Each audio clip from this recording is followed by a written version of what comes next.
Szanowny Panie Rektorze, Senacie, wszyscy szanowni goście z Krakowa, z Polski, z Europy.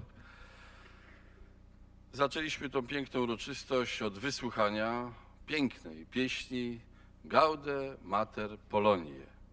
Ciesz się, Matko Polsko, cieszmy się wszyscy, bo uroczystość 650-lecia Uniwersytetu Jagiellońskiego, najstarszej polskiej uczelni, powinno być źródłem i dumy, radości, ale także i nadziei na przyszłość. Jest się czym cieszyć, przypominając całą piękną tradycję Uniwersytetu Jagiellońskiego, w której są niezwykłe przecież i postaci, ważne dla polskiej kultury, ważne dla polskiej nauki, ważne dla polskiej przeszłości, ważne dla Polski dzisiaj i na przyszłość. I są także w tych 650 latach i czasy trudne, czasy i upadku, czasy wielkości, czasy dramatyczne przeżywane razem z całą Polską. Wystarczy wspomnieć i wielkie chwile, kiedy Uniwersytet Jagielloński w znacznej mierze zastępował w normalnym świecie funkcjonowanie państwa i narodu. Był jednym z tych nielicznych miejsc, gdzie pomimo braku państwa polskiego żyła i tętniła kultura polska, nauka polska i ambicja polska odzyskania wolności i odbudowania własnego, nowoczesnego państwa. Były i dramatyczne chwile, które przeżywał Uniwersytet Jagielloński razem z całym narodem, choćby wspominając śmierć, zamordowanie profesorów Uniwersytetu Jagiellońskiego przez okupanta hitlerowskiego. Tych chwil wielkości i chwil trudnych pewnie jeszcze będzie w następnych latach i wiekach jeszcze wiele, ale z tego, co udało się do tej pory przeżyć i osiągnąć, można wyciągnąć daleko idące wnioski optymistyczne. Warto szukać tej głębokiej myśli nie tylko w tradycji Uniwersytetu Jagiellońskiego, w jego przeszłości, ale także w jego przesłaniu aktualnym do dzisiaj i na przyszłość. Jest mottem uniwersytetu, jest zawołaniem plus ratio quam vis, czyli więcej rozum niż siła znaczy. To wezwanie i przeświadczenie aktualne do dzisiaj. Bo co ono znaczyło w przeszłości i co znaczy dzisiaj? Świadczy o przekonaniu, że dla rozwoju, dla funkcjonowania ludzi jest niezwykle ważne, aby zwiększać zasoby mądrości, doświadczenia, a nie tylko zasoby siły, które w niektórych okresach, w niektórych rejonach zawsze stały przed rozumem, zawsze przed mądrością. I nie jest rzeczą przypadkową, że jedną z miar Europy i wyznaczania granic Europy, kultury zachodniej, kultury europejskiej, były właśnie granica, do których sięgała myśl i zasada funkcjonowania społeczności uniwersyteckich, gdzie sięgała idea uniwersytetu.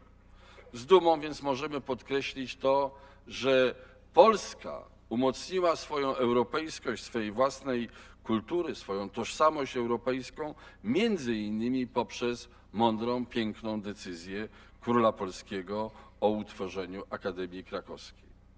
To w tym momencie granica świata zachodniego w tym wymiarze uniwersyteckim przesunęła się tutaj do Krakowa.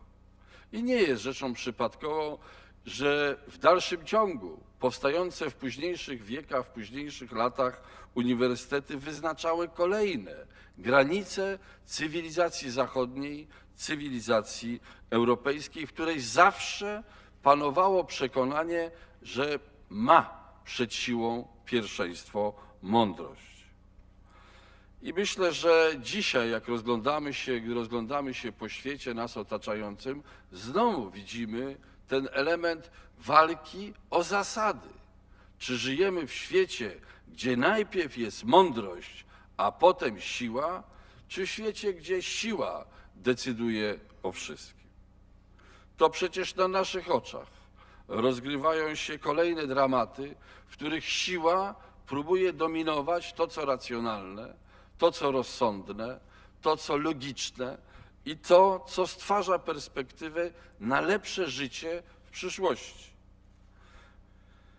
W czasie niedawno obchodzonych uroczystości trzeciomajowych, które są pamiątką polskich marzeń i polskich działań na rzecz nowoczesności państwa i narodu, wspomniałem o tym, że moim głębokim przekonaniu, że nie ma wolności bez nowoczesności. Warto więc dzisiaj tą myśl kontynuować, wspominając, że wtedy nasze marzenia o nowoczesnym państwie, wyrażone w tym, że stworzyliśmy pierwszą na kontynencie europejską, tuż po amerykańskiej, konstytucję, która miała ambicje budowania nowoczesnej Polski, modernizowania naszego życia, warto wspomnieć, że tamte ambicje zostały zabite, zniszczone przez uznanie prymatu siły. Przecież konstytucję 3 maja obaliły wojska rosyjskie, obaliły siłą, wykorzystując także i polską głupotę, i polską zdradę.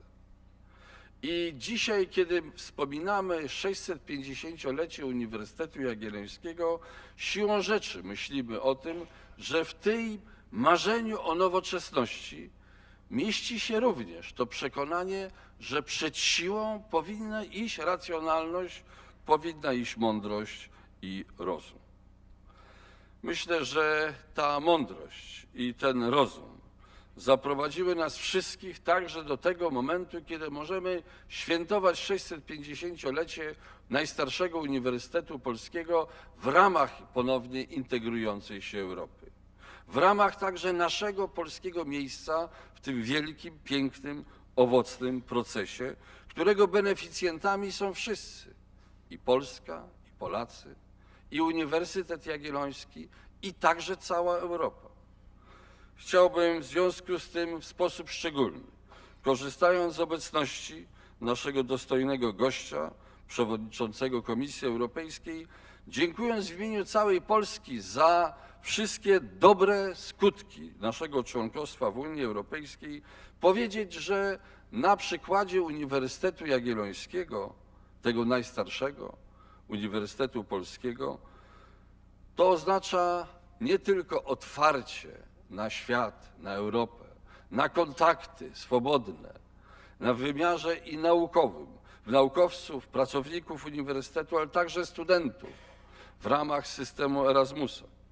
Ale to oznacza również wymierną korzyść pozwalającą na wzmocnienie naszego przekonania, że najpierw trzeba stawiać na mądrość, najpierw trzeba stawiać na rozum, rozbudowując, rozwijając szkolnictwo wyższe, także Uniwersytet Krakowski, że tu miarą sukcesu europejskiego jest chyba około 1,2 mld złotych, które udało się przeznaczyć na rozwój Uniwersytetu Jagiellońskiego. To jest miara naszego głębokiego przekonania, że przed siłą musi iść rozum, musi iść mądrość. Chciałem serdecznie za to podziękować i chciałem życzyć Uniwersytetowi Jagiellońskiemu, aby wykazywał tą mądrość, aby budował siłę i moc państwa polskiego, moc, siłę narodu polskiego, budując przede wszystkim jego mądrość. Chciałem życzyć, aby także wzór pewnej mądrości i zdolności do myślenia w kategoriach przyszłości upowszechniała się także we wszystkich polskich uczelniach.